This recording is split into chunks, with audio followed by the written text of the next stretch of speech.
shores. The sons of Ragnar plotting their revenge. The Vikings are coming. Startling alliances and bloody betrayals. Watch the brand new Season 5 of Vikings on History. Tuesdays at 9. History is alive. Radio X. Check before you travel. Go to radiox.co.uk.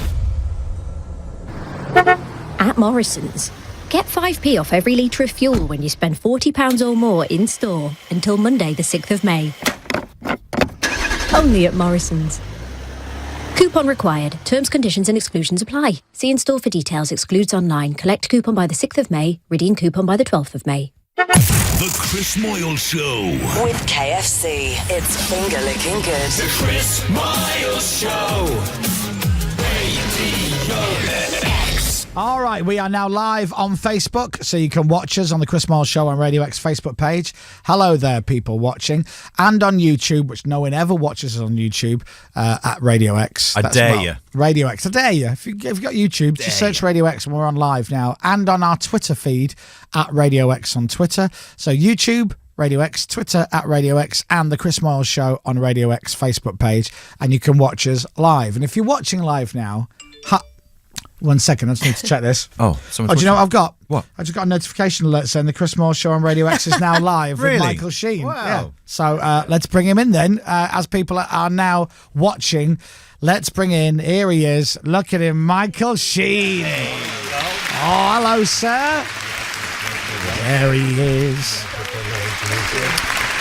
Come on in. Come and sit down. Nice to see you. Nice to see you.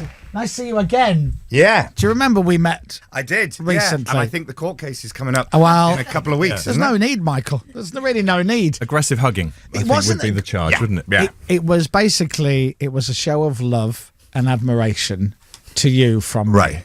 It was like being affectionately mugged. Well, you say that, Door. but yeah, I guess. Well, I just saw you. You were in the building, and I was rushing out the door, and I thought, oh, it's Michael Sheen. I want to go and say hello and tell you you're great. Oh, I always assume that people think it's someone else, like Simon Pegg or Martin Freeman. Or Oh, really? yeah. No, you. I go with it because I don't get out much and I don't get a lot of affection, so I'll take anyone's. Well, you say you don't get a lot of affection, but it's been well documented in the tabloids. You've had a lot of affection with some very affectionate people. Oh, But okay. but how are you? Are you well? I'm good. Yes, very good. Good. Busy, but enjoying it. So you've got loads of stuff going on, as ever. So let's talk about the Homeless World Cup, which Yes. it says on my notes. Michael Sheen is bringing the Homeless World Cup to Yeah. Wales. Yeah, on my own, nobody Wow. else, no help. That was a, Well so it was a done. one-man crusade. To go, God damn it! So I know a little bit about it, but I don't know Okay. loads. Hence why you're kind of going around telling everyone, I guess. Yeah. But they do this every year. Yeah. Is that right? This Around is the the world. 17th year Wow. of it. Happens every year. So it started for me for about 4 or 5 years ago. An organisation called Street Football Wales got in touch with me, and they said, we organise football tournaments and leagues and teams for people who've been dealing with homelessness or social exclusion of some kind. Will you come down and get involved? And I thought, well, why are you wasting your time and your money and energy on creating football for homeless people? Just deal with the homelessness, you know? Right. And then I spoke to them and I saw the brilliance of it. The football's the hook, of course. Right. It gets people in, they come down, then suddenly they're making friends, motivated around health and well-being, and you can get services to them and Great. self-confidence and that kind of stuff. It's like help without them realising it. So it's Kind of. It's indirect. Yeah. You know what it's like. If someone said, do you want to come down and do something that's going to be really good for you? Or do you want to come down and have a kickabout? Yeah, exactly. What are you going to do? Sure. So then through that, I found out that there's this Homeless World Cup that happens every year. So organisations like Street Football Wales, but in other countries, supply the teams. So Wales has a men's team and a women's team that go. And then it's in a different host nation each year. So I went to Oslo, to the Homeless World Cup there in Norway a few years ago, with the Welsh teams. So I travelled with them. We sat there supporting the teams and singing. There's an unofficial anthem for the Welsh team, which is "Oh Fluffy Sheep." Oh, Which I joined in with over and nice. over again. Oh, lovely. Yeah. And, it's and like it was amazing. acceptable racism. Exactly. If you're doing it yourself, it's fine, isn't it? I think that's all right. I think so. That's how it works, yeah. And of course, you're sitting there and you're talking to people and sharing stories like you do. And suddenly, there was nothing I couldn't relate to. Our lives are very different in all kinds of ways. But when someone's telling you about, a parent has died or they lost a job or something happened with their kids, And suddenly you realise it's not us and them. Right. There's not this group, this amorphous blob of people over there who are homeless and need our pity or our charity or whatever, or blaming them. It's just us. It's just people. And then watching someone. It doesn't matter if you're Gareth Bale or you're someone who's living in a tent on the high street. If you put that jersey of your own country, you're playing for your own country, and then you score a goal. I saw people's lives change there. Of course. And so I thought, well, why can't we bring it to Wales? So I did it on my own, totally individually, with no help whatsoever. No, that's not true. So we're going to have over 500 people representing their country from over 50 different countries. So is each team isn't exclusively made up of people? The homeless is right. I feel like I shouldn't be saying the word homeless, but that's what it is. It's the Homeless World Cup. Right? I suppose what we've got to be careful of is that, like I say, the idea that there is this static group of people who have to be helped. People move in and out of support and need and vulnerability. Lives are messy. Lives are chaotic. So you want to make sure that when that moment comes when you're vulnerable, you need some help, the support is there. Right. And of course, it's not a level playing field. Certain people are more at risk than others. Of course. So we want to make sure that we give the support where it's needed, really. Well, so we talk about the players. Okay. People representing their country. Okay, great.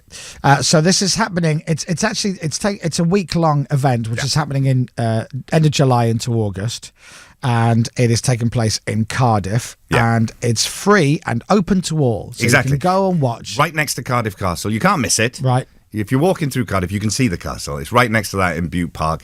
July 27th to August 3rd. Football tournament all week. Music, live music. We've got the Green Man Festival, got a stage there. We're going to have live acts every day. Great. There's going to be a debate tent where you can get involved, talk about ideas, challenge, argue. It's going to be a fantastic event. You love it, don't you? Yeah, and it's free. So come on down. There you go. Yes. So just Google Homeless World Cup, and if you fancy it, pop down, watch some football, get involved a little bit. It'll be a nice thing to do. Yeah. And all the games are broadcast live on YouTube. That's correct. Great. That's correct. And is everybody pretty much? How many countries take part? Over 50 countries are sending teams over. Yeah, amazing. And do you manage that Welsh side? Do you? No, I don't personally manage it. You A stay fantastic bloke called Kerry who runs Street Football Wales. Right. He does it. And Wayne, who's the coach of the Welsh team, he's someone who came through this system himself. So he was in prison, came out of prison. He had all kinds of issues going on. He was told about Street Football Wales, started playing. Then he was offered a place on the Welsh team. Then he became captain of the Welsh team, and now he's coach of the team. Oh, great! Amazing story. Perfect. Yeah. Well, do you know what? Even just for that one story alone, if that can do that again, or brilliant. Well done. You do love your football. I do. Do you still play? Oh, did my ACL a couple of years ago, Chris. I don't even know what that is.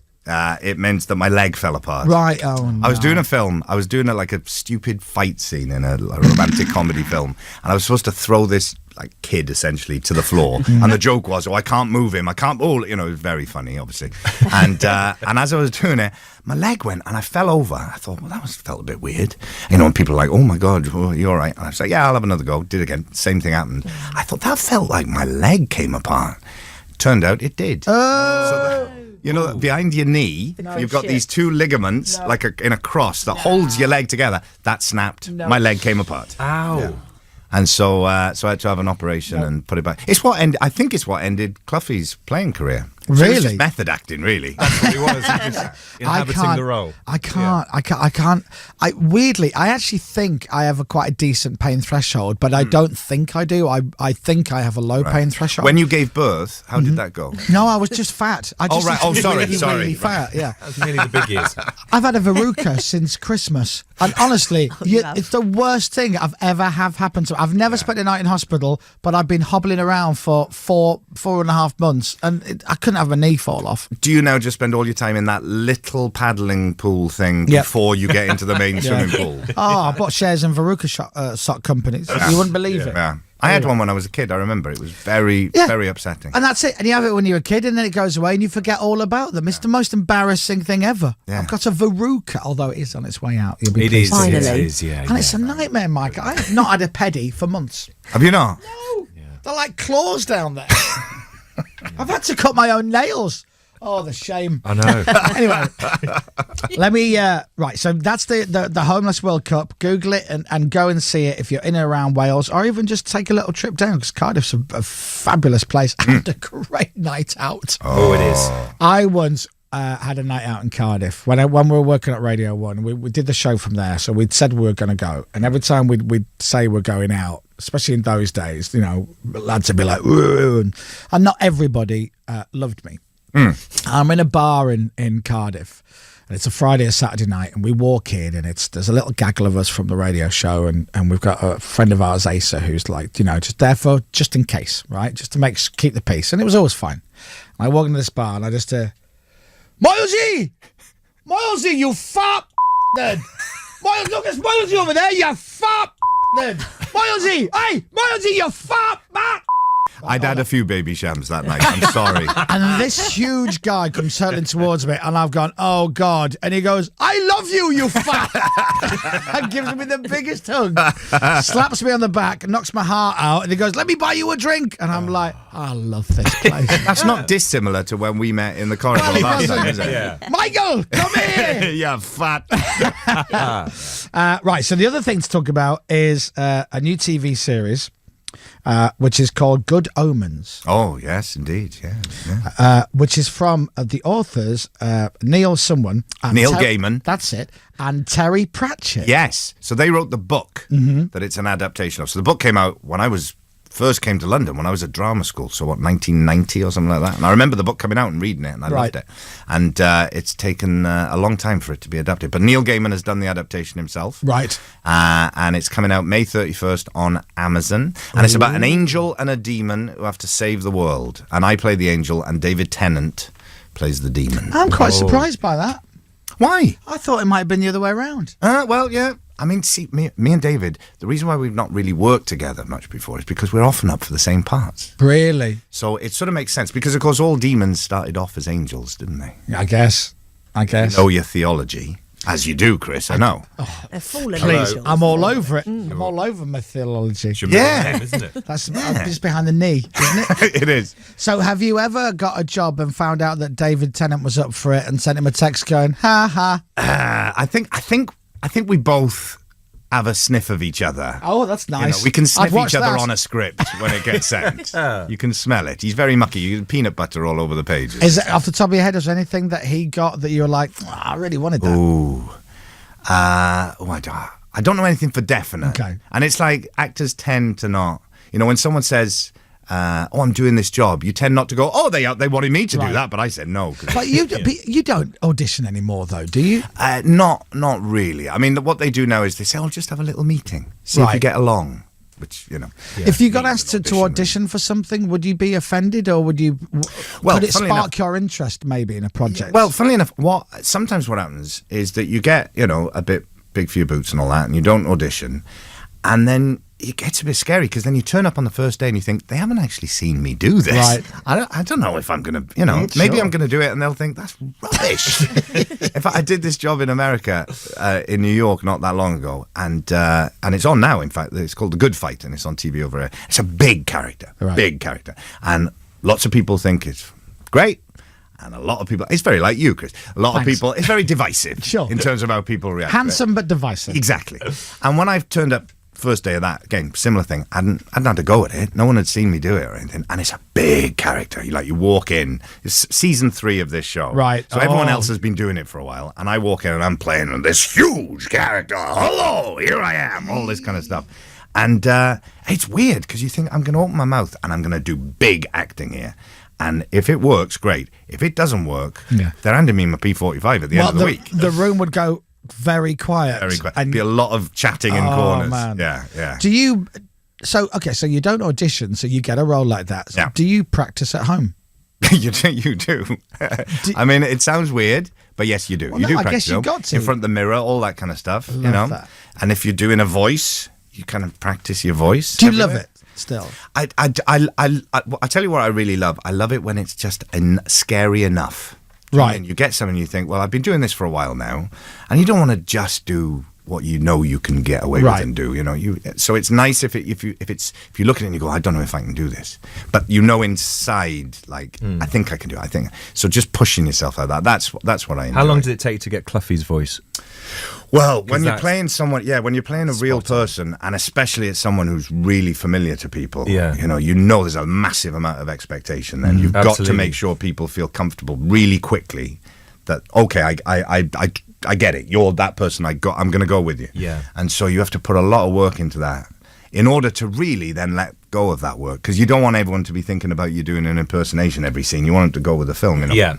So, I mean, sort of minimum 6 months work. Really? With a lot of those guys, like Wow. Frost and Yeah. Kenneth Williams and Clough. Yeah.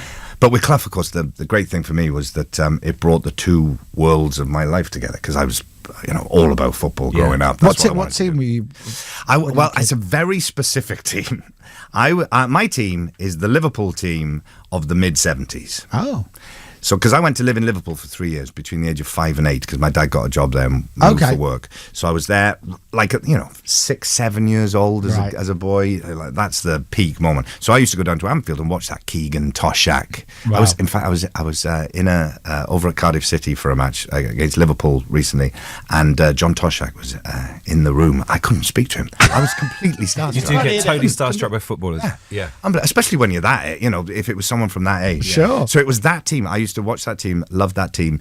And then when we moved back to Wales, my dad was a rugby man, he wasn't a football man. Right. And so no one explained to me that you could still support a team even if you didn't live there. So by the time I worked that out, it was too late. So I don't have a team. Or I do have a team, they just don't play anymore. I mean, maybe we could get them back together again. Well, why not? Who knows? You could. They brought the New York Cosmos back, so you can go back and bring these teams back. And in fact, when we did the Damned United, we recreated the Charity Shield match in '74, I think, between Leeds and Liverpool. Right. And Clough, that was Clough's first match in charge of Leeds. And so we recreated that, and I'm walking out at the head of the Leeds team, and that Liverpool team, my Liverpool team, were the team. Oh my The God. likes of that team as we walked out. So bizarre. Amazing, yeah. It was when the Keegan Bremner thing kicked off. It's such a great film. It's such a great film because seen if it you 20 hate times probably. football Yeah. or you don't care or you're not into it at all, it's still a great film. Yeah. It doesn't. Weirdly, the football does not get in the way of the story. Yeah. You need it, otherwise there is no story. Peter Morgan, who wrote it, said that it's a film about a marriage. Yeah. Yeah. It's about yourself and Clough Peter Taylor, isn't it? and Taylor, yeah. And so I think everyone can relate to it in that way, in that it's about that relationship, Well, because I'm from Leeds. I'm born and bred in Leeds, and I remember going down. My earliest memories of being brought down weirdly. Where the scraggly car park is now, right next to the ground, that was the training ground. pitch, exactly. And they recreated that for the film. Yeah. So when I watched the film, I was instantly picked up and dropped back in my very early childhood. And they had the old logo, the old crest, and the old lettering. And I was like, this is so weird, because all those memories came back. And I'm like, I used to stand there. Yeah. And then they had little Leeds United supporters club and a little crappy old shop and all of that. Was before teams had superstores. Yeah, of course. And, Well, the funny thing, just talking about doing the research and 6 months and all that, there are certain videos now on YouTube and stuff that become, like, you find them and you go, oh, that really works for me, that really helps me. So you tend to watch it like every day. It becomes like a little thing that gets you into it. And one of the ones that I found for Clough was one where he's in the full Leeds kit, training kit, and he runs up some steps onto that training pitch. That's right. And all the press are there waiting for him. And he says, now, thank you very much, ladies and gentlemen. If you just let me do my job now. And he runs off. Yeah. And it's just this little man. There was just something about it that I really liked. And so I used to watch that every day. And then we recreated the training pitch. Like you say, it's a car park now, but we made it into the training pitch. And we're shooting Clough's first day there, when all the Leeds players are lined up, and he comes and he says, you've won all the medals, but you can throw them away because you've done it by bloody cheating. All that kind of stuff. Such a great scene. And I love that. so we're doing that scene, and I really needed a pee. So I said, sorry, I'm just gonna. Where's the nearest loo? And they said, it's back in the ground in the stadium over there. So I run down. Run in, go to the loo, and then when I'm coming back out, I got a bit lost, and I couldn't. And I'm in the full Leeds kit and all that, and the training gear, and I've got a bit like didn't know where it was, and so I saw some steps, ran up them, and as I ran up the steps, I realised I was in the video that I watch every day, and it was really weird where you go, I've entered into some weird world of reality bending. That's so hard. Yeah. So brilliant. Oh man, it's so good. It really is. It's just. And how many years ago is this now?